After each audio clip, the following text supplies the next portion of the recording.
Pagi hari ini saya akan khotbah tentang what keep us going. Apa yang akan terus membuat kita bertahan?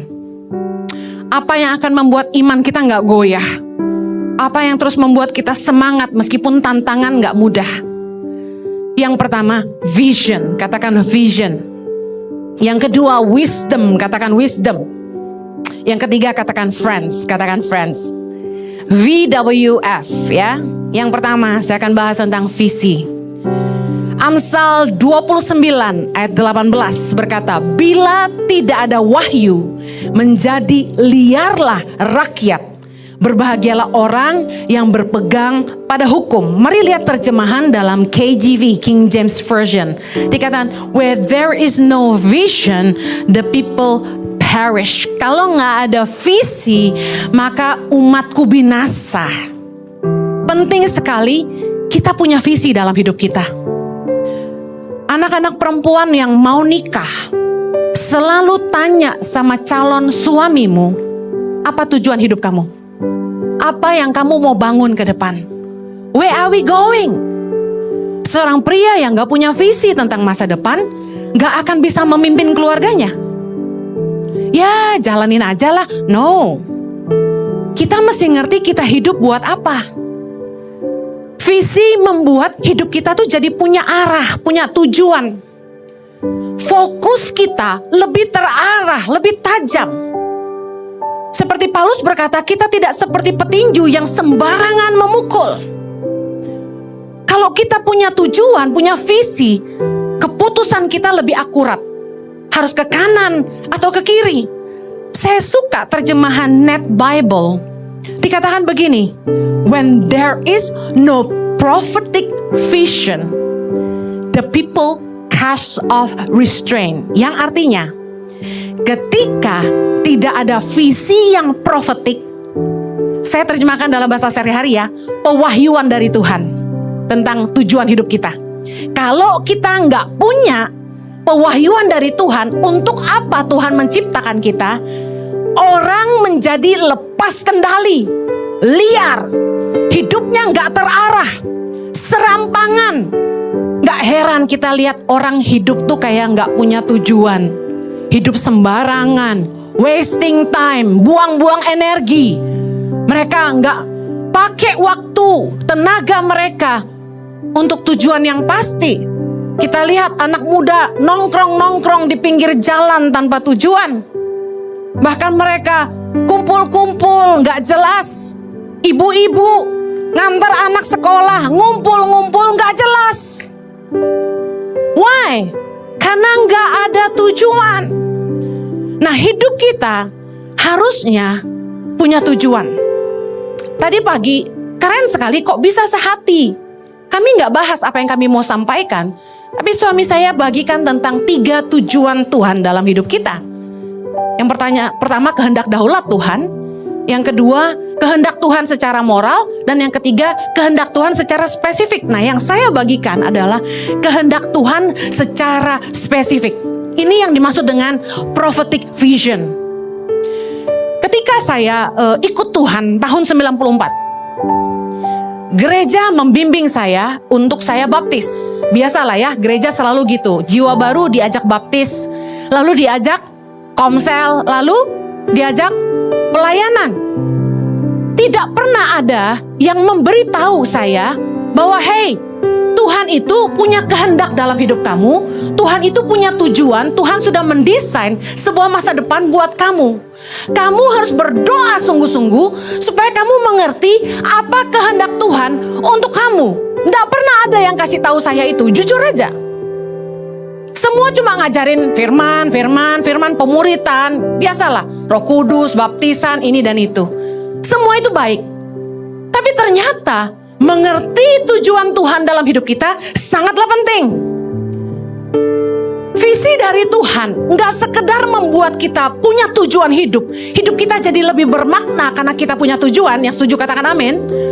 Kita juga akan lebih bersemangat ketika kita ngadepin tantangan, kita nggak mudah menyerah. Karena waktu kita punya tujuan Tuhan dalam hidup kita dan kita tahu itu, apapun tantangannya, kita akan berpegang pada janji Tuhan. Mazmur 139 ayat 16 adalah ayat yang Tuhan taruh di hati saya. Matamu melihat selagi aku bakal anak, dan dalam kitabmu semuanya tertulis hari-hari yang akan dibentuk sebelum ada satu pun daripadanya. Lihat, luar biasa nggak? Waktu seorang janin ada dalam kandungan ibunya, ketika Anda ada dalam kandungan ibu Anda dan sedang Tuhan bentuk di rahim ibumu, dalam kitab Tuhan, kira-kira kitab apa ini? Kitab kehidupan. Di dalam kitabnya Tuhan, semuanya tertulis hari-hari yang akan dibentuk sebelum ada satu pun daripadanya. Artinya Tuhan punya perfect will, kehendak yang sempurna dalam hidup kita. Betul, Tuhan kasih kehendak bebas untuk kita memilih jalan hidup kita. Tuhan kasih kehendak bebas, kamu akan ambil A atau B. Tapi ternyata kalau Anda mau hidup Anda sempurna dalam kehendak Bapa, Anda harus kembali lagi kepada Sang Pencipta. Kenapa? Karena hanya Sang Pencipta yang paling tahu tujuannya untuk ciptaannya. Kalau saya lagi bikin masakan, semua masakan rata-rata basicnya sama. Apa? Bawang putih, bawang merah, betul nggak? Daun bawang rata-rata pakai, jahe kadang-kadang. Kita potong. Orang lihat kita mau masak, saya taruh ayam mentah, ayam bisa dimasak apa saja. Hanya saya yang tahu saya mau masak apa hari itu, bisa paham. Yang paling tahu untuk apa Anda diciptakan cuma Sang Pencipta. Dia yang tahu apa yang dia tulis di kitabnya tentang hari-hari yang dia mau untuk hidupmu. Dan saya mengejar Tuhan ketika saya dapat ayat ini. Saya doa pagi, siang, malam hanya bertanya satu hal. Apa yang Tuhan mau untuk hidup saya? Tuhan tidak langsung jawab. Tuhan ajari saya dari hal-hal kecil. Saya selama ikut Tuhan, saya diajak pelayanan. Anda tahu pelayanan saya yang pertama apa? Kecrek, breng, kecrek, breng. Saya apa? Penari. Saya penari di gereja. Dari kecil umur 6 saya udah balet. Jago lah dikit. Kemudian saya disuruh jadi singer karena dianggap suaranya boleh. Nyanyilah saya. Kemudian jadi worship leader. Kemudian sempat jadi worship pastor. Akhirnya saya, karena pengalaman-pengalaman ini, saya mengambil keputusan kuliah di Hillsong Bible College dengan major Creative and Art, majoring in vocal. Menjurus banget gak tuh? Vokal, bos. Coba suruh saya nyanyi, malu-maluin. Gak berani saya nunjukin dalam tanda kutip kehebatan saya bernyanyi, karena saya gak ada apa-apanya dibandingin Cika, singer Iji. Gak ada apa-apanya dibandingin Rusahana ya. Hari ini saya gak jadi Henny Simorangkir, bukan? Kira-kira menurut Anda sia-sia gak? Berapa tahun saya sekolah segitu?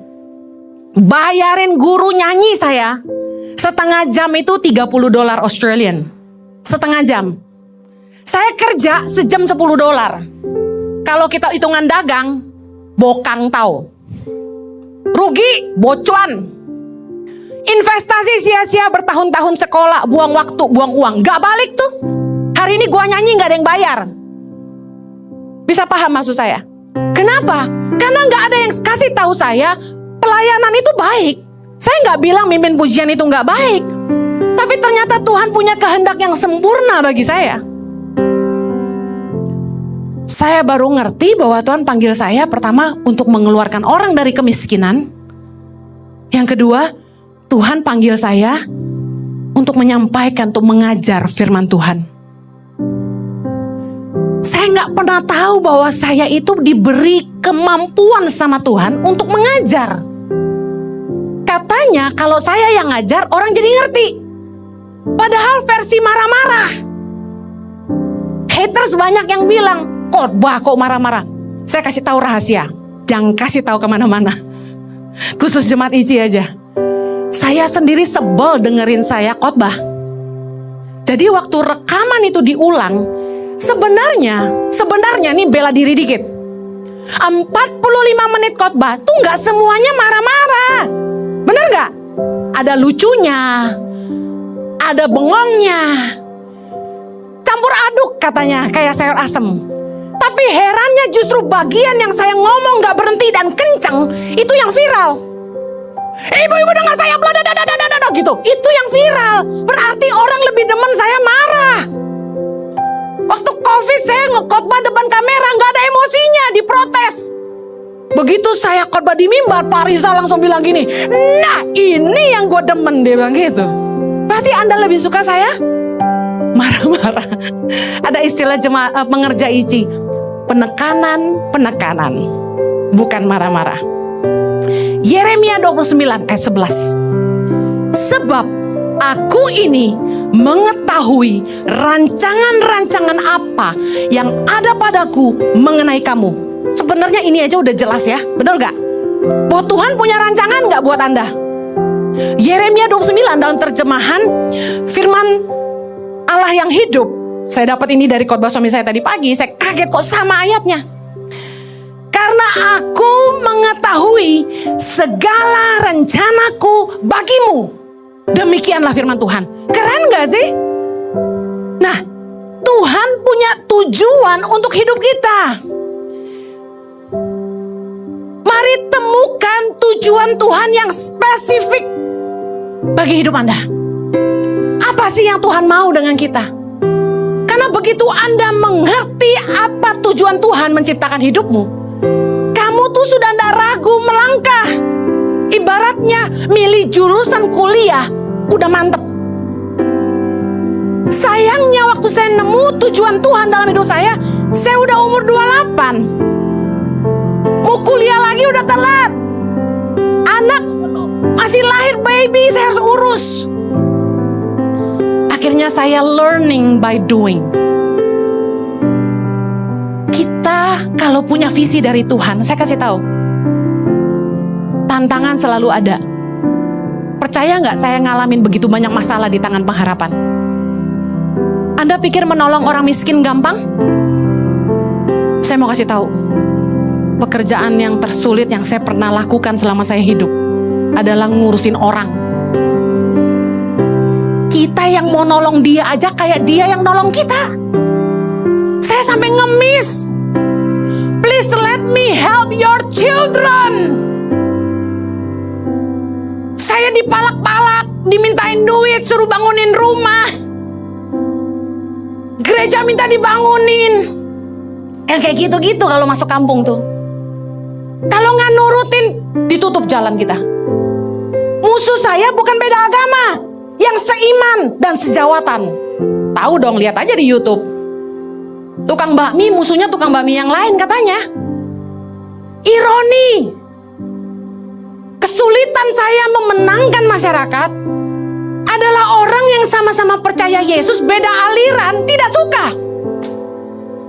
Saya bilang gini, makanya dari dulu gua gak mau punya gereja tuh begini. Kenapa sih mesti ada tembok-tembok denominasi? Makanya gereja kita gak pakai kata denominasinya di depan, karena itu cuma legalitas, karena kita perlu punya izin. Kita adalah orang percaya yang berdampak bagi bangsa, katakan amin.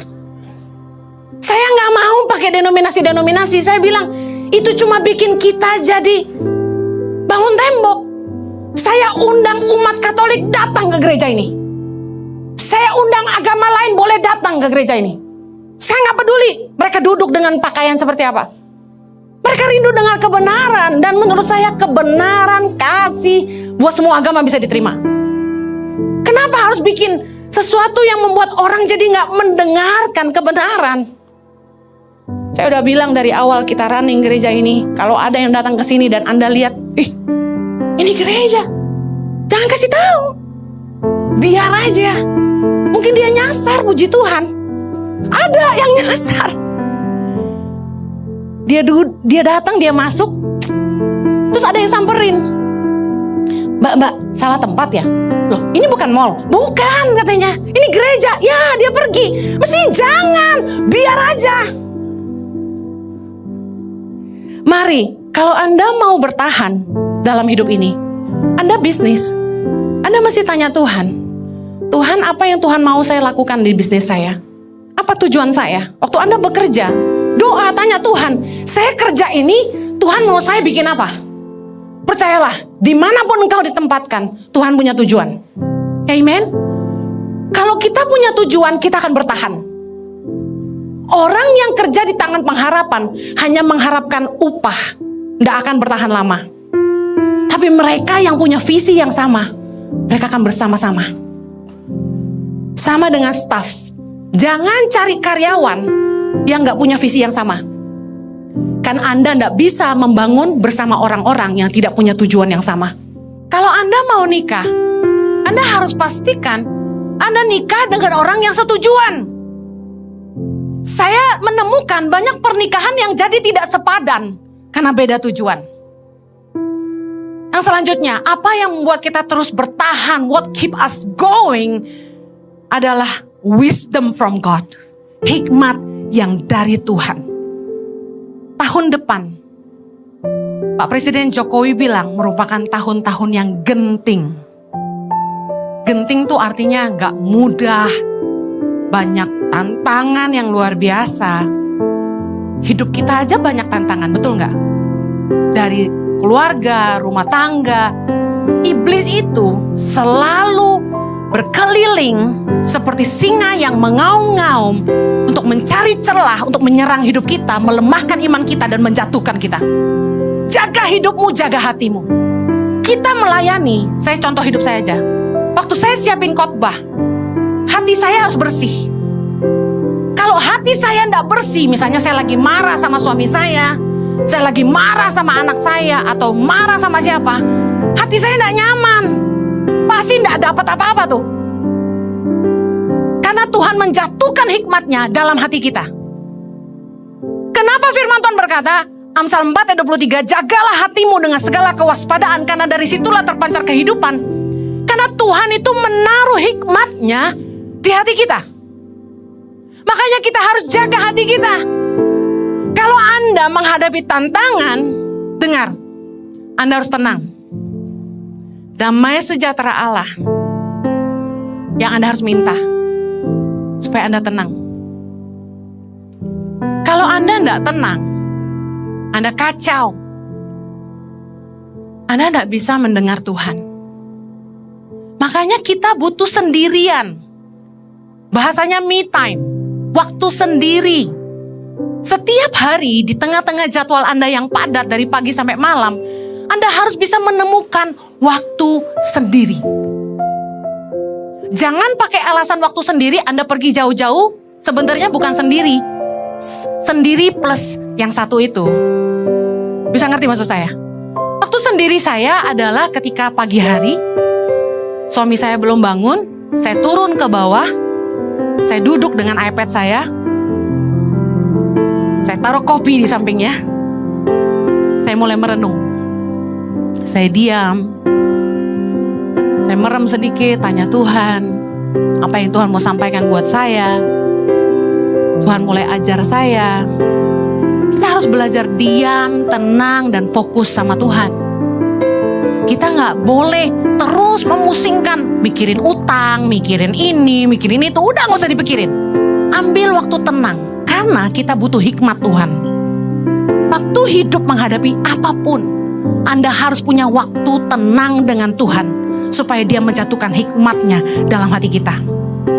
Tahukah Anda bahwa hikmat yang dari Tuhan yang membuat Salomo menjadi raja yang bijak dan adil? 1 Raja-Raja 10 ayat 24. Baca sama-sama. Seluruh bumi berikhtiar menghadap Salomo untuk menyaksikan hikmat yang telah ditaruh Allah di dalam hatinya. Lihat, hikmat itu ditaruh Tuhan di mana? Dia katakan di hati saya. Kita harus minta hikmat sama Tuhan. dalam memutuskan apapun dalam hidup kita. Mau ke kanan atau ke kiri. Kita harus terus atau berhenti.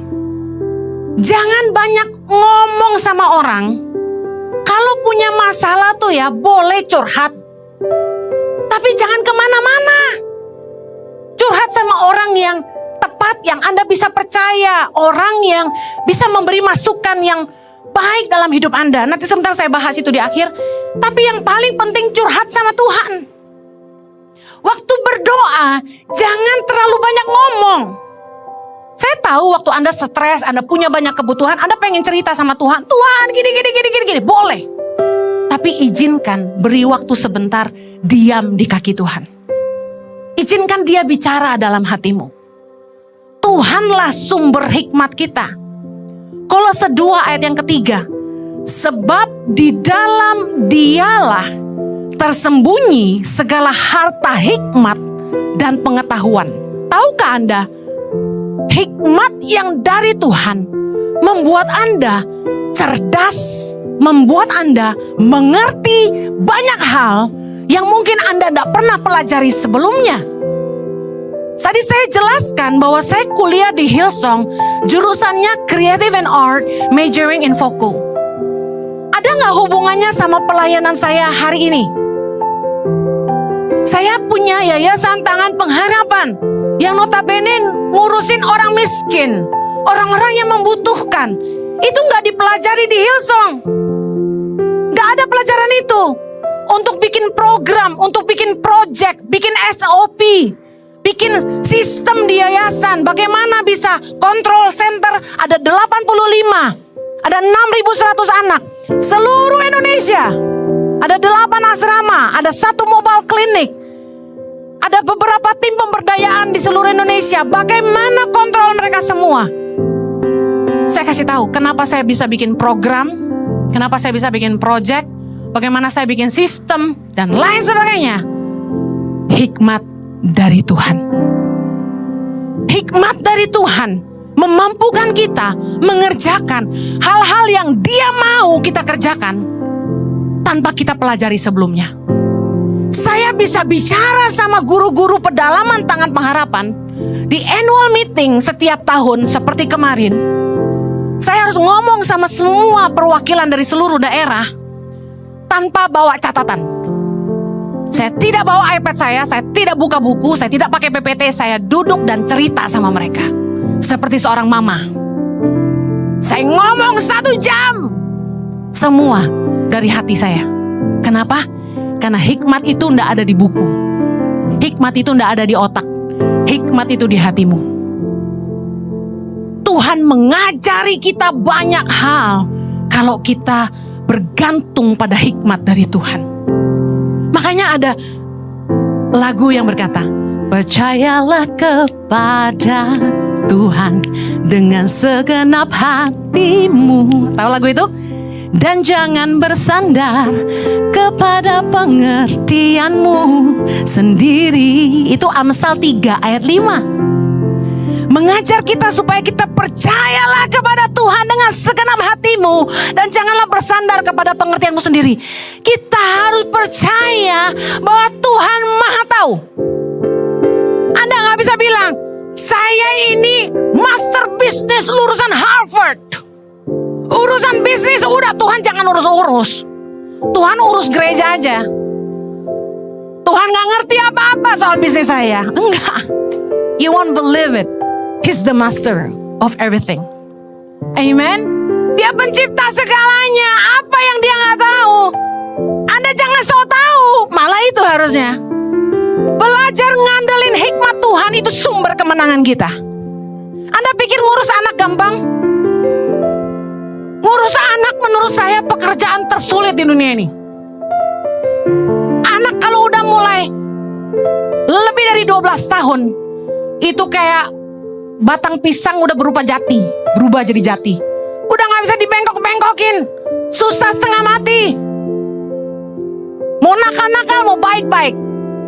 Makanya orang tua mesti ngerti golden age 0 to 12, 0 sampai 12 tahun. Investasi waktu terbanyak buat anak-anakmu. Jangan serahin pembantu. Kebayang Anda tinggalin anak di rumah sampai pembantu diajarin cari kutu. Nah anak-anak gini cari makan gitu. Listen up. 12 tahun adalah waktu yang pendek. Tahu-tahu anak kita udah gede.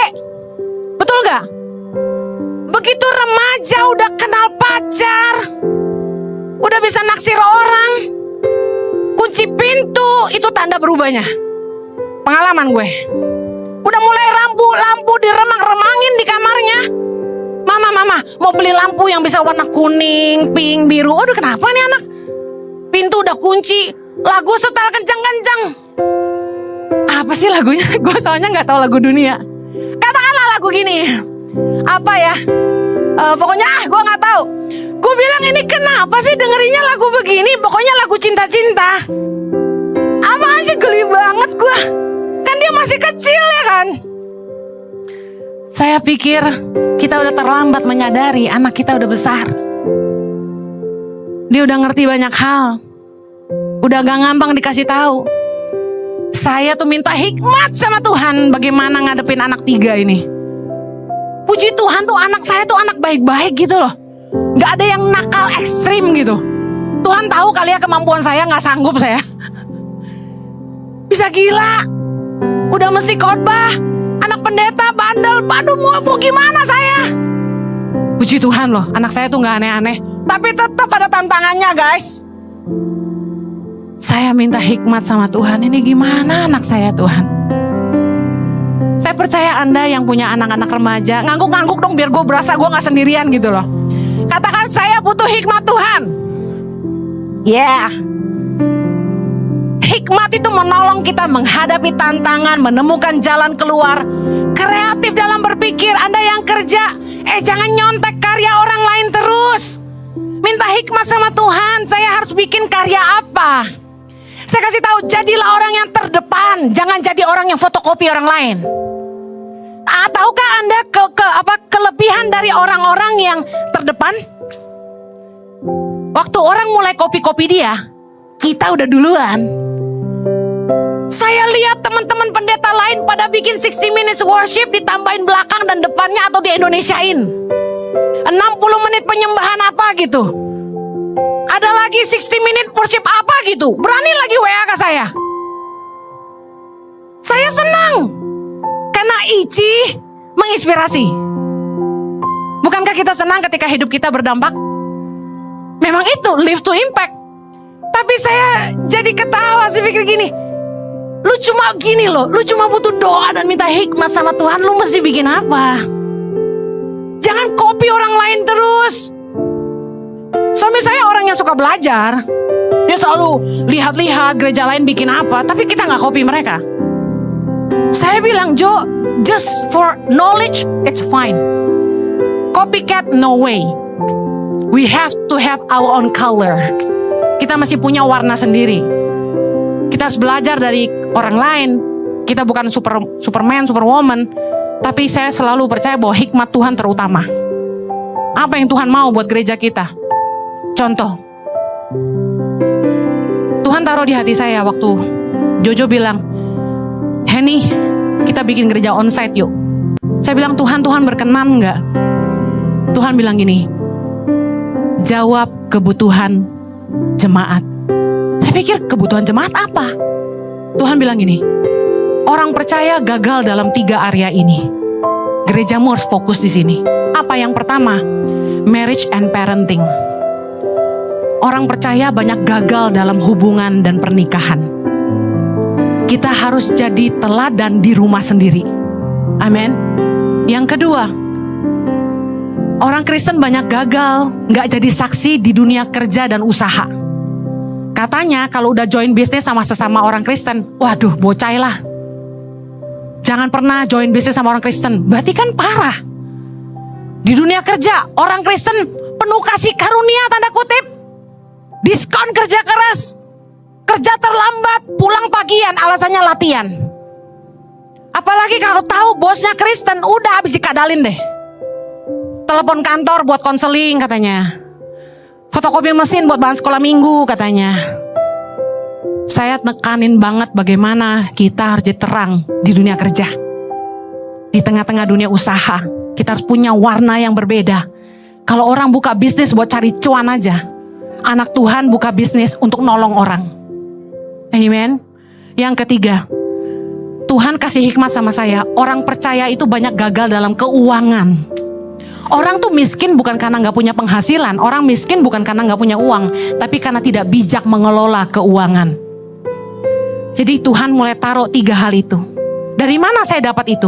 Dari hikmat Tuhan. Anda bukan jagoan, Anda butuh Tuhan. Apapun masalahmu, Anda harus punya waktu mendengar Tuhan. Anda harus jaga hatimu supaya Tuhan bisa menjatuhkan hikmat di hatimu. Cepat ya, 2 poin bagaimana memperoleh hikmat. Pertama, meminta seperti Salomo. Salomo doa minta itu. Yang kedua, hiduplah takut akan Tuhan. Karena waktu terbatas saya cut. Amsal 9 dan 10, permulaan hikmat adalah takut akan Tuhan. Kalau Anda mau dikasih hikmat sama Tuhan, Anda harus belajar hidup takut akan Tuhan. Takut akan Tuhan itu bukan cuma di bibir, aku takut Tuhan, enggak gitu. Takut akan Tuhan itu nyata dalam setiap pertimbangan hati kita. Itu dasarnya kebenaran firman atau bukan. Cara hidup kita itu sesuai kebenaran atau enggak. Orang takut Tuhan tuh kelihatan dari pertimbangan hatinya dan cara hidupnya. Yang terakhir, what keep us going? Orang-orang di sekitar kita. Friends, bicara soal keliling kita. Yang nomor 1, keluarga. Jangan melangkah tanpa support keluarga intimu. Keluarga inti bicara istri, suami, dan anak-anakmu. Banyak kali ketika kita berjalan, kita ngerasa istri kita terlalu lambat, suami kita tidak nyambung, lalu kita maju sendirian di dalam Tuhan. No, kita harus bersama-sama. Saya tidak akan pernah melangkah tanpa Jojo ikut dengan saya, demikian juga Jojo dengan saya. Saya selalu menyertakan anak-anak saya terlibat, saya selalu cerita sama mereka apa yang Tuhan mau saya kerjakan. Kita harus punya komunitas di rumah yang support kita. Karena keadaan rumah menentukan kreativitas kita di luar, menentukan ketajaman kita di luar. Jangan omong kosong, kalau rumah tanggamu berantakan, pelayananmu tidak ada artinya. Bisnismu, uangmu tidak ada artinya. Karena rumah tangga adalah tempat di mana kamu sebenarnya menikmati hidupmu yang sebenarnya. Don't be a faking Christian. Jangan jadi orang Kristen yang palsu. Rumah tangga berantakan, tapi di luar kelihatan hebat, bahagia-bahagia. Jangan pura-pura bahagia. Ya. Kemudian, siapa yang Anda izinkan bicara buat hidup Anda? Orang-orang yang bergaul dengan Anda menentukan masa depan Anda. Show me your friends, I'll show you your future. Orang yang bilang ini katanya unknown. Saya search siapa sih yang ngomong ini? Unknown. Tapi this is true. Banyak orang pelajari tentang kebenaran statement ini, bahwa teman-teman kita menentukan masa depan kita. Amsal 13 ayat 20 berkata, siapa bergaul dengan orang bijak menjadi bijak, siapa berteman dengan orang bebal menjadi malang. Orang-orang di sekitar kita adalah suara-suara yang kita dengar, pendapat kita yang akan mempengaruhi cara berpikir kita, keputusan yang kita ambil akhirnya menentukan hidup kita. Dan yang luar biasa gini, Anda sering hangout sama siapa? Siapa teman-teman yang sering Anda minta nasihat? Bagaimana hidup mereka? Pastikan Anda tidak dengar dari orang-orang fasik, kata firman Tuhan. Tidak dengar dari orang-orang yang berdosa, yang cara hidup mereka aja sembrono, melukai Tuhan. Jangan duduk dengan tukang gosip. Tapi kata Mazmur 1 ayat 2, yang kesukaannya adalah Taurat Tuhan, dan yang merenungkan Taurat itu siang dan malam. Anda perlu nasihat. Jangan curcol sama temen yang gak ngerti firman. Dia akan bilang ini, gue lihat lu berantem mulu, udah cerai aja. Kenapa? Anak lu pacaran? Hah, di kamar? Oh, udah biasa. Anda harus dengar nasihat orang yang ngerti firman Tuhan dan melakukan firman. Banyak orang yang tahu firman tapi belum tentu melakukan. Dengar nasihat orang-orang yang Anda tahu hidupnya berbuahkan kebenaran. Kelilingi hidup Anda dengan teman-teman yang membangun, bukan yang melemahkan. Amsal 16 ayat 24 berkata gini, perkataan yang menyenangkan ada seperti sarang madu, manis bagi hati dan obat bagi tulang-tulang. Balik ke keluarga, istri maupun suami, jaga perkataanmu. Jangan sadis sama pasanganmu. Kalau kamu pengen didengar, kamu pengen dicintai, kamu pengen direspek oleh pasanganmu, jangan merendahkan, jangan menjatuhkan, jangan melemahkan pasanganmu. Justru engkau harus jadi penopang yang utama dalam keluarga. Saya akhiri. Pergaulan yang buruk merusak kebiasaan yang baik. Hati-hati Anda sering hangout sama siapa, ngumpul ngabisin waktu sama siapa. Coba uji hidupmu. Hidupmu makin berkualitas, makin tajam, makin semangat, atau malah jadi lemah, jadi mundur dalam iman, malah tidak mau pelayanan, rumah tanggamu malah berantakan. Hati-hati ya, saya ngomong sama pengerja nih, semua dengar. Jangan pelayanan lebih daripada waktumu untuk keluargamu. Saya larang mereka pelayanan lebih dari 2 kebaktian. Terima kasih loh. Bukan aku nggak tahu terima kasih. Terima kasih loh buat pengerja-pengerja ICI yang luar biasa. Melayani dengan hati. Tapi kalian harus urus keluargamu baik-baik. Keluargamu nomor 1. Setahu saya kalau mulai WA saya malam-malam saya bilang gini, kamu harus tidur. Kamu harus cuti. Kamu harus spend time with your family. Have time with your kids. Kita harus sehat. Jangan sampai ngumpul sama teman lebih banyak daripada kumpul sama keluarga. Itu gak benar. Istri dan anakmu harus diurus. Suamimu harus diurus. Amen. Kalau Anda ingin bertahan, terus kuat di dalam Tuhan, pastikan Anda punya rumah tangga yang sehat, lingkungan yang sehat, yang membuat hidup Anda terus dibangun. Mari kita berdoa. Tuhan memampukan kami. Tuhan memberikan kasih karunia, menolong kami untuk terus kuat di dalam iman, terus bertumbuh di dalam Tuhan. Kami tidak mudah menyerah, kami percaya Tuhan pasti menggenapi janji-Mu dalam hidup kami. Bicara buat umat-Mu, bukakan telinga rohani mereka untuk mendengar Tuhan, supaya mereka menemukan tujuan Tuhan dalam hidup mereka. Mereka boleh menemukan visi dari Tuhan. Mereka boleh dipimpin oleh hikmat yang dari Tuhan. Dan mereka juga dikelilingi oleh teman-teman seiman yang akan menolong, menguatkan mereka. Keluarga yang menopang mereka. Terima kasih Bapa. Berkati umat-Mu. Di dalam nama Yesus kami berdoa. Amen.